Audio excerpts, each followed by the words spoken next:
Hello बच्चों, कैसे हो आप लोग। उम्मीद करता हूँ कि आप लोग बहुत अच्छे होंगे।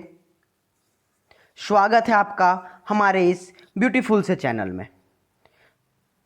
तो आप लोगों के एग्ज़ाम बहुत ही नज़दीक हैं और मैं आ गया हूँ आप लोगों के साथ कुछ ऐसी टिप्स और ट्रिक्स शेयर करने जिसे फॉलो करने के बाद आपके मैक्सिमम 5 नंबर तो बढ़ ही जाएंगे। तो बिना कोई देरी के शुरू करता हूँ ये वीडियो। टुडेज़ गोल, आज का गोल क्या है हमारा। हमारा पहला आज का गोल है last moment tips for examination. Examination के लिए कुछ last moment tip number 1, do not read your question paper. Yes guys, this tip is very important. Do not read your question paper. जब आप एग्जाम हॉल में enter करोगे तो examination के 15 minute पहले आपको क्वेश्चन पेपर प्रोवाइड की जाएगी। बहुत से बच्चे क्या करते हैं, क्वेश्चन पेपर मिलते ही सारे क्वेश्चन एक सीरियल नंबर से पढ़ना शुरू कर देते हैं, जिसके कारण उनका कॉन्फिडेंस लूज हो जाता है। सपोज कीजिए आपके पेपर में टोटल 20 क्वेश्चंस हैं, जिसमें से आपको 15 पूरे पूरे आते हैं और 5 भी आते हैं, लेकिन उतना कॉन्फिडेंस आप उस क्वेश्चंस के आंसर में नहीं हो। तो जानते हो एग्जाम के प्रेशर के कारण क्या होगा, आपका ध्यान उन 15 पे नहीं जाएगा बल्कि उन 5 पे जाएगा जो आपको नहीं आते हैं, जिसके कारण आपका वो 15 क्वेश्चन जो आपको पूरे पूरे आते थे उसमें भी इफेक्ट पड़ेगा। उसमें भी आप अपना 100% एक्यूरेसी के साथ नहीं लिख पाओगे। इसलिए ये टिप बहुत जरूरी है कि do not read your paper, do not read your question paper. फिर बहुत से बच्चे पूछेंगे कि भैया एक बात बताइए, जब आप बोल रहे हैं do not read your question paper तो हमें 15 मिनट जो दिया जाता है उसमें हम क्या करेंगे। बिल्कुल सही, तो don't worry guys, next slide में मैं आपको ये 15 मिनट को कैसे यूटिलाइज करना है ये बताऊंगा। तो हमारा नेक्स्ट टिप है revise 15 minute thoroughly. Yes guys, revise 15 minutes thoroughly. ये जो आपको 15 मिनट दिया जाता है इसे आप कैसे यूटिलाइज कर सकते हैं। तो जब आपको पेपर दिया जाएगा तो पेपर को साइड में रख दें, उसके बाद अपने दोनों आई को क्लोज्ड करें और एक लंबी सांस लें और इमेजिन करें एक ऐसे व्यक्ति को जो उम्मीद करता है आपसे कि आप इस एग्जाम में अच्छे मार्क्स लाओगे। वो इंसान आपका फ्रेंड हो सकता है, आपके कोई टीचर हो सकते हैं, आपके माता पिता हो सकते हैं, कोई भी हो सकते हैं। उन्हें याद करें और इमेजिन करें कि वो आपको कह रहे हैं कि बेटा तुम ये कर सकते हो, आप ये कर सकते हो। यकीन मानिए इतना करने के बाद आपके अंदर एक कॉन्फिडेंस आ जाएगा। इतना करने में आपके मिनिमम 4-5 मिनट तो लग जाएंगे। उसके बाद जिस भी पेपर का एग्जाम है, शुरू से लेकर लास्ट चैप्टर तक जो भी रिवाइंड हो रहा है सारा को दिमाग में एक बार प्ले करवा लें। सारा कुछ जो जो आपके दिमाग में हो रहा है, हाँ इस चैप्टर में ये था, इस चैप्टर में ये था, इस चैप्टर में ये था, ऐसा करके इसे करने के बाद आपके अंदर एक अलग सी कॉन्फिडेंस आ जाएगी। उसके बाद जैसे 15 मिनट्स खत्म हो जाएंगे, पेपर आपको देखना है और सिर्फ सारा फोकस आपको करना है अपने फर्स्ट क्वेश्चन पे कि फर्स्ट क्वेश्चन आखिरकार पूछ क्या रहा है। हड़बड़ाए नहीं, समय इनफ दिया जाता है, क्वेश्चन ऐसा ही सेट किया जाता है कि बच्चे को समय को लेकर कोई दिक्कत ना हो। तो हड़बड़ाएंगे नहीं, आराम से एक क्वेश्चन को पढ़िए, एकदम समझिए चीजों को कि क्वेश्चन आपसे पूछ क्या रहा है, आपको कैसे उसका इफेक्टिव आंसर लिखना है। ठीक है, तो ये हमारा हो गया second tip. Tip number 3, do not discuss your paper with your friends. Yes guys, this tip is equally very important. Do not discuss your paper with your friends.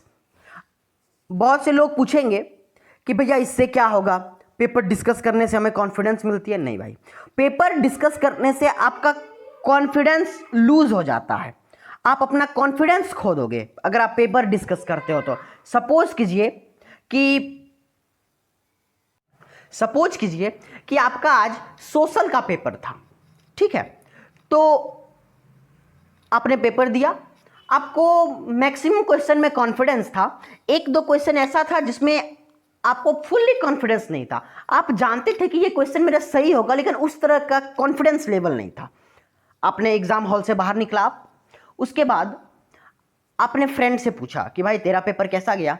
आपके फ्रेंड ने बताया भाई गजब गया, बेजोड़, बहुत अच्छा। इसी तरह दोस्त लोग कहते हैं ना बेजोड़, गर्दा, ये सब वर्ड यूज करते हैं। तो बहुत अच्छा गया।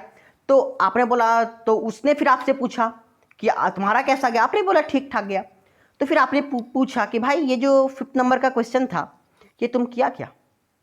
तो बोलेगा हाँ ये तो मेरा अच्छा गया, ये तो अच्छा इजी क्वेश्चन था। तो फिर आपने पूछा इसका आंसर क्या होगा?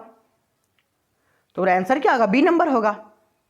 बोले अरे बी नंबर होगा यार, हम तो ए नंबर ही भरे थे। बोले तब तेरा गया।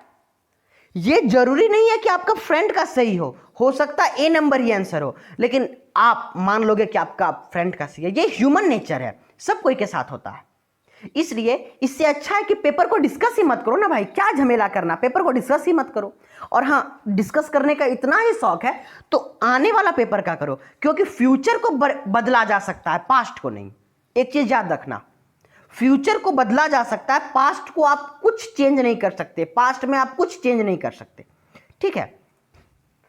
तो हमारा टिप नंबर 3 हो गया, do not discuss your paper with your friends. Next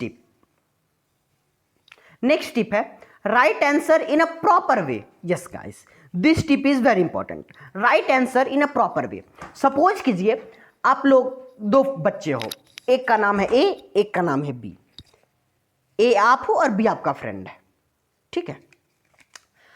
आप पढ़ने में बहुत इंटेलिजेंट हो, लेकिन आप में एक बुराई है कि आपको आंसर को प्रेजेंट करना नहीं आता है। लेकिन आपका जो फ्रेंड है बी, वो उतना इंटेलिजेंट नहीं है, लेकिन फिर भी उसे आंसर को एक प्रॉपर वे में लिखना आता है। तो जानते हो एग्जाम टाइम में क्या होगा? एग्जाम टाइम में एग्जामिनर को ये थोड़े पता है कि कौन इंटेलिजेंट है, वो तो आपके कॉपी को देखेगा ना, वो तो आपके कॉपी को देखेगा। तो एग्जामिनर ये चाहेगा कि जिसका आंसर सुटेबल हो, जिसका आंसर एकदम प्रॉपर वे में लिखा हो, उसका ज़्यादा नंबर देगा, स्वाभाविक सी बात है। और आपके आंसर सही होने के बावजूद भी वो एवरेज मार्किंग कर देगा, क्योंकि आप जानते हो भली भांति कि एग्जामिनर को कॉपी चेक करने के पैसे मिलते हैं। यस, एग्जामिनर को कॉपी चेक करने के पैसे मिलते हैं। वो जितना ज़्यादा कॉपी चेक करेगा उतना ज़्यादा उसको पैसा मिलेगा। और कोई ऐसा आदमी होगा जो पैसा नहीं कमाना चाहे, तो वो क्या चाहेगा कि जल्दी से जल्दी कॉपी चेक करो। और जिसका आंसर एक प्रॉपर वे में लिखा होगा उसे ऑब्वियस सी बात है ज़्यादा मार्क्स दे देगा, फुल मार्क्स दे देगा। लेकिन जिसका आंसर खिचड़ी बना हुआ है, गिच पिच करके लिखा हुआ है, उसे उसका कॉपी में एवरेज मार्किंग कर देगा, उसे क्या जाता है, ठीक है। तो हमारा नेक्स्ट टिप हो गया right answer in a proper way. Next tip, attempt all questions. Yes guys, this tip is very very important. अगर आप 10th 11th या 12th के एग्जाम दे रहे हो तो आप जानते हो कि आपके पेपर में नेगेटिव मार्किंग तो नहीं होती है। तो अगर आप पेपर को, क्वेश्चन पेपर में एक भी क्वेश्चन छोड़ते हो तो उसके लिए आपको 1 नंबर तो ऐसे भी नहीं मिलेगा। लेकिन अगर आप उसमें कुछ भी लिख देते हो तो ये चांसेस है कि एग्जामिनर दया करके आपको 1-2 नंबर दे दे, चांसेस है कि नहीं। और ऐसे भी रॉन्ग होगा तो ऐसे भी रॉन्ग होगा, क्या फर्क पड़ता है, ऐसे भी आप छोड़ ही रहे थे, कुछ लिख के छोड़ दोगे ना। एग्जामिनर को अगर दया आ गया तो 1-2 नंबर जो दे दे, नहीं लाने से तो 1-2 नंबर अच्छा है ना।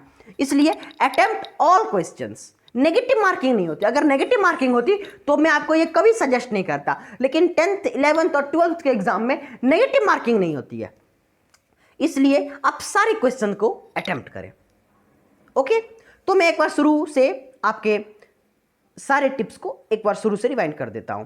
तो देखिए, मैंने शुरू में बताया do not read your question paper. Second tip मैंने बताया revise 15 minutes thoroughly. Third tip मैंने बताया do not discuss your paper with your friends. Fourth tip मैंने बताया right answers in a proper वे। और फिफ्थ टिप मैंने बताया अटेम्प्ट ऑल द क्वेश्चंस। इसके साथ हमारा ये टिप खत्म होते हैं और नेक्स्ट वीडियो से मैं आपका एक टेलीग्राम चैनल बना दूंगा जिसमें मैं स्टडी से रिलेटेड कुछ कंटेंट आपको प्रोवाइड कराऊंगा जो आपको श्योरली हेल्प करेंगे। और अगर आपको किसी भी तरह का प्रॉब्लम हो तो बेझिझक आप मुझसे कमेंट करके पूछ सकते हो, मैं कोशिश करूंगा कि सभी के रिप्लाई दे दूं। और हाँ, सॉरी अगर मुझसे कुछ मिस्टेक हो गई हो तो मैं आपसे क्षमा मांगता हूं। इसके साथ thank you, have a nice day and best wishes for your examination. Thank you.